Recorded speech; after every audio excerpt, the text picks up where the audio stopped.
آج ایک قطرہ بھی کافی ہوگا، اج ساہ بھی نہیں کھلے راہ بھی نہیں، انج ٹوک انوکھڑے ٹوکدے نہیں، ٹر پویں تے فاصلے مک جاندے، گھر بیٹھیاں پینڈے مکدے نہیں۔ آج قدم قدم چلیں گے۔ ماضی کے گناہ تو ایک آنسو سے دھوئے جا سکتے ہیں نا۔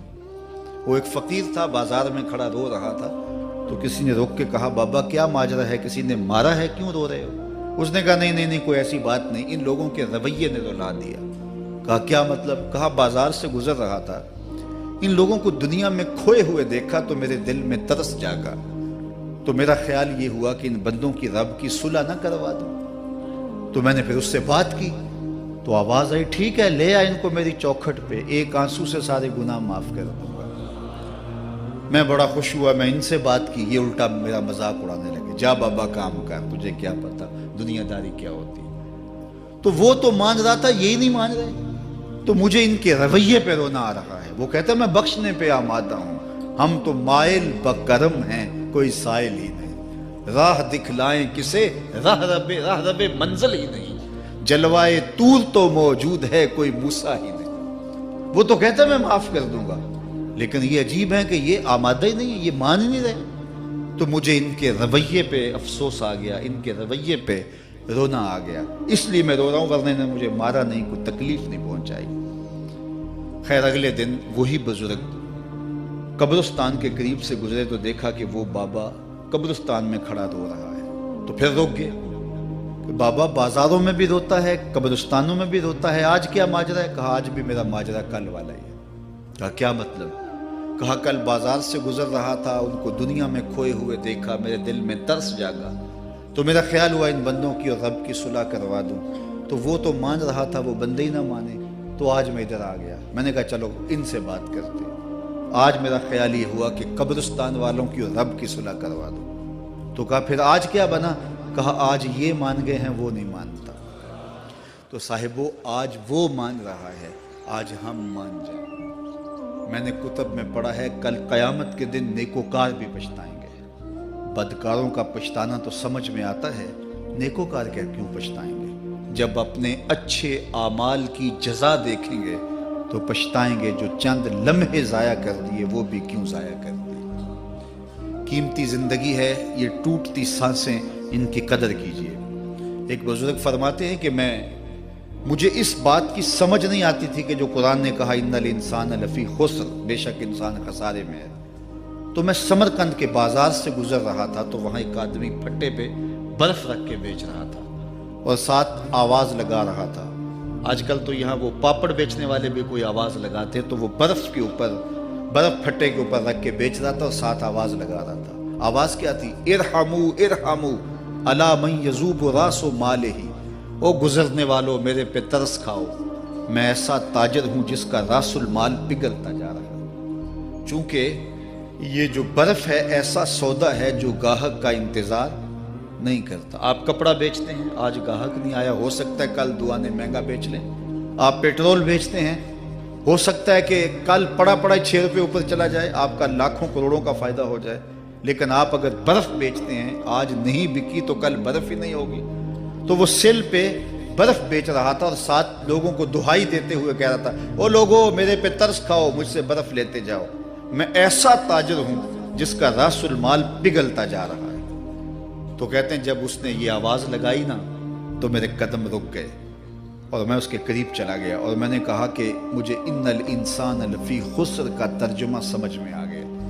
جس طرح تیری برف پگھلتی جا رہی ہے، میری زندگی پگھلتی جا رہی ہے، اور اگر تو اب برف وقت پہ بیچ لے، ان پگھلتی برف کو تو درہم کے بدلے، دینار کے بدلے، پارچہ جات کے بدلے، جنس کے بدلے فروخت کر لے تو فائدہ ہو جائے گا، 4 آنے تیرے ہاتھ لگ جائیں گے، اور میں بھی ان سانسوں کے بدلے درود پڑھ لوں، ان سانسوں کے بدلے سجود کر لوں، ان سانسوں کے بدلے قیام کر لوں، کسی دکھی کے سر پہ ہاتھ رکھ دوں، کسی پریشان کی پریشانی دور کر دوں تو میری سانسیں کام آ جائیں گی، ورنہ یہ ٹھہریں گے نہیں۔ سوئے ہوئے ہوں تو پھر بھی سانسیں ٹوٹ رہی ہوتی ہیں۔ تو ہم کتنی جلدی موت کی طرف بڑھ رہے ہیں، تو زندگی کتنی مختصر ہے اور ہم کتنے بے پرواہ ہیں۔ آنکھیں اس وقت کھلتی ہیں جب آنکھیں بند ہوتی ہیں، لیکن کیا فائدہ اس وقت کا؟ آج کا پچھتاوا کل کی بہتری کی ضمانت ہے، اور آج کے پچھتاوے سے کل کی زندگی کی خوبصورتی نصیب ہو سکتی ہے۔ اس لیے یہ ڈھلتا ہوا سورج، یہ دیکھیں ابھی جب داخل ہوئے تھے تو سورج ابھی سر پہ تھا، لیکن اب سورج درد غروب سے زرد ہو چکا ہوگا اور چند لمحوں کے بعد وہ نگاہوں سے اوجھل ہوگا۔ میاں صاحب بھی بولے کہ زندگی تیری جو ہے ڈوبتے سورج کی طرح ہے، ڈیگرتے دن گیا محمد اوڑک نو ڈوب جانا۔ تو یہ میں اور آپ لمحہ لمحہ موت کے قریب ہو رہے ہیں۔ اس سے قبل کہ وہ وقت آئے کوئی حجت باقی نہ رہے، مجھے اپنی زندگی کو، آپ کو اپنی زندگی کو اللہ اور اس کے رسول کی چوکھٹ پہ حاضر کر دینا ہے۔ ہمارے میزبان محترم نے کہا والدہ ماجدہ کی بابت، تو آج ان کے اصالِ ثواب کے لیے میں اور آپ جمع ہیں۔ ایک وقت ہمارے اوپر بھی آنے والا ہے کہ لوگ ہمارے لیے جمع ہو رہے ہوں گے۔ یہ وقت تو آنے والا ہے، اس کے تو چھٹکارا نہیں ہے، اس سے تو خلاصی نہیں ہے، کوئی بھاگ سکتا نہیں ہے، موت سے تو فرار نہیں ہے۔ تو آج وہ نہیں ہیں، لیکن ان کا سعادت مند بیٹا ان کی یادوں کے چراغ کو روشن کیے ہوئے ہے۔ ورنہ میں ایسے بیٹے بھی دیکھے ہیں جنہوں نے اپنی سکی ماں کا جنازہ نہیں پڑھا۔ آپ کہیں گے کوئی ایسا بد نصیب بھی ہو سکتا ہے، جنازگاہ میں گیا ہے لیکن وہاں جا کے کھڑا رہا ہے، جنازہ نہیں پڑھا۔ آپ کہیں گے کہ ایسا بد نصیب، میں نے کہا ایسے بد نصیب آپ نے بھی دیکھے ہوں گے۔ یہ کون سے بد نصیب ہیں؟ یہ وہ بد نصیب ہیں جنہیں جنازہ آتا نہیں، ساری زندگی لوگوں سے فراڈ کرتے ہیں، اور جب اپنی ماں مر جاتی ہے، اپنا باپ فوت ہو جاتا ہے، تو یہ فراڈ پھر وہ اپنی ماں سے بھی کرتے ہیں، اپنے باپ سے بھی کرتے ہیں۔ مجھے بتاؤ کتنا بد نصیب ہے وہ بیٹا کہ جو اپنی ماں سے، اور وہ بھی مرنے کے بعد فراڈ کر رہا ہے، اور اپنے باپ سے وہ بھی مرنے کے بعد فراڈ کر رہا ہے۔ اور کتنا خوش نصیب بیٹا ہے کہ جو روزانہ اپنی ماں کے لیے دعا کرتا ہے۔ اور میں کہتا ہوں اگر بیٹا نمازی ہوگا، بیٹی نمازی ہوگی، اہتمام سے دعا نہ بھی کرے، دن میں کتنی مرتبہ کہے گے ربنا اغفر لی ولوالدی، اے اللہ مجھے بھی بخش دے، میری ماں کو بھی بخش دے، میرے باپ کو بھی بخش دے۔ اور جب بندے ہاتھ اٹھا کے دعا مانگتے ہیں اللہ خالی ان ربکم حیی کریم یستحیی من عبدہ اذا رفع یدیہ ان یردہما صفرا، تمہارا رب حیا کرنے والا سخی ہے، کریم ہے۔ بندے جب اس کے سامنے ہاتھ اٹھا کے دعا مانگتے ہیں، اللہ فرماتا ہے مجھے شرم آتی ہے ان کے اٹھے ہوئے ہاتھ خالی کیسے موڑ دوں۔ انہوں نے میرے سے مانگا ہے، میں بھی نہیں دوں گا تو کس در پہ جائیں گے۔ میں ایک دیہاتی بات کرنا چاہتا ہوں، اتنے لوگ جتنے آپ یہاں بیٹھے ہیں، اتنے لوگ اٹھ کے کسی دنیا دار کے ڈیرے پہ چلے جائیں اور اس سے کچھ مانگیں اور وہ دے سکتا بھی ہو، تو کیا وہ آپ کو خالی لوٹا دے گا؟ وہ کہے گا ڈیرہ داری کی شان کے خلاف ہے کہ اتنے لوگ دروازے پہ آ گئے اور ان کو خالی موڑ دوں۔ تو جب تم اتنے بڑے ڈیرہ دار ہو اور تمہیں اتنی غیرت ہے کہ اتنے لوگوں کو خالی نہیں موڑتے، تو کریم خالی موڑتے؟ آؤ تو صحیح اس کی چوکھٹ پہ جھولی پھیلاؤ تو صحیح۔ پھر دنیا داروں سے مانگنا ہو تو ان کی زبان میں مانگنا پڑتا ہے۔ اللہ سے جس زبان میں مرضی مانگو، عربی میں مانگو، اردو میں مانگو، ہندی میں مانگو، سندھی میں مانگو، اقبال کے لہجے میں مانگو، سادی کے انداز میں مانگو۔ نہیں مانگنا آتا خالی ہاتھ پھیلا دو، وہ بند لبوں کی بولیاں بھی سنتا ہے۔ آؤ تو صحیح اس کی چوکھٹ پہ، اپنے ہاتھ پھیلاؤ تو صحیح۔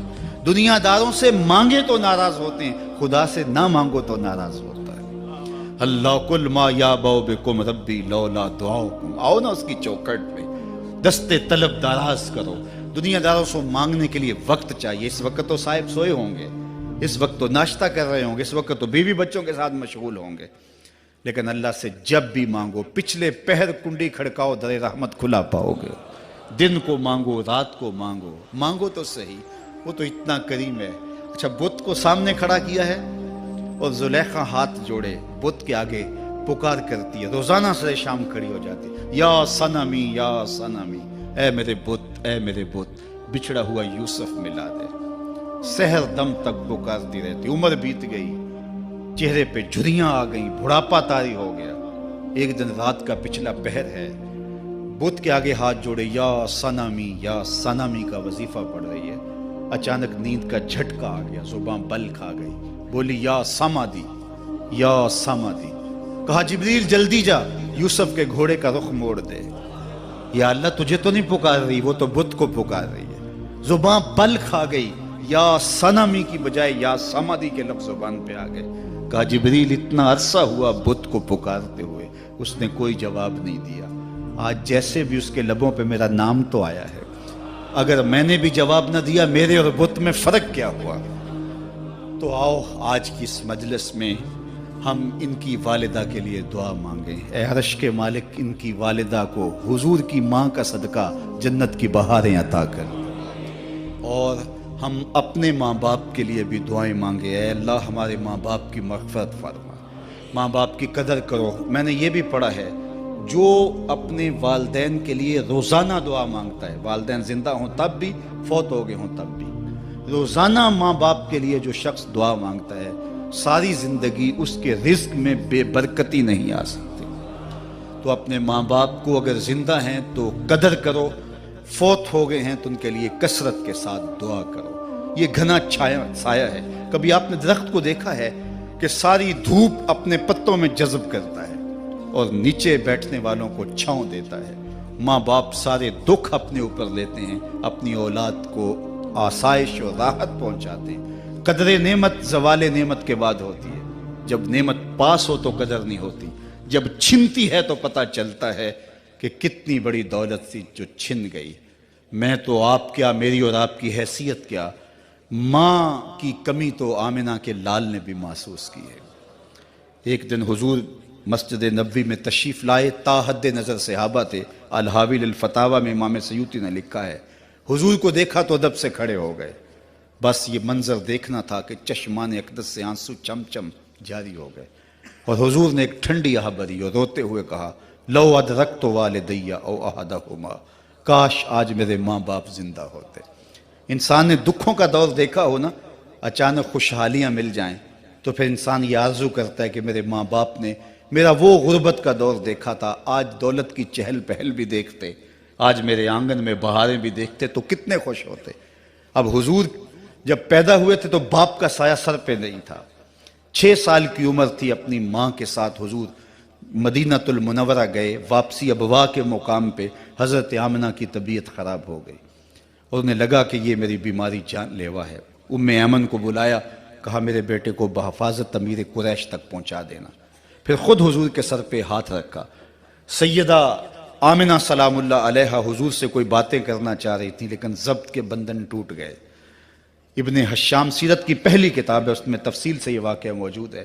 جب سر پہ ہاتھ رکھا تو حضرت آمنہ کی آنکھیں چھلکنے لگی اور روتے ہوئے آپ نے چند جملے کہے، کہا بیٹا ہر نئی چیز نے پرانا ہو جانا ہے، ہر باقی نے فنا ہو جانا ہے، میں بھی جا رہی ہوں، وذکر باق، لیکن میرا ذکر نہیں مٹے گا، وولدت طہرا، اس لیے کہ تیرے جیسا پاکیزہ بیٹا چھوڑ کے جا رہی ہوں۔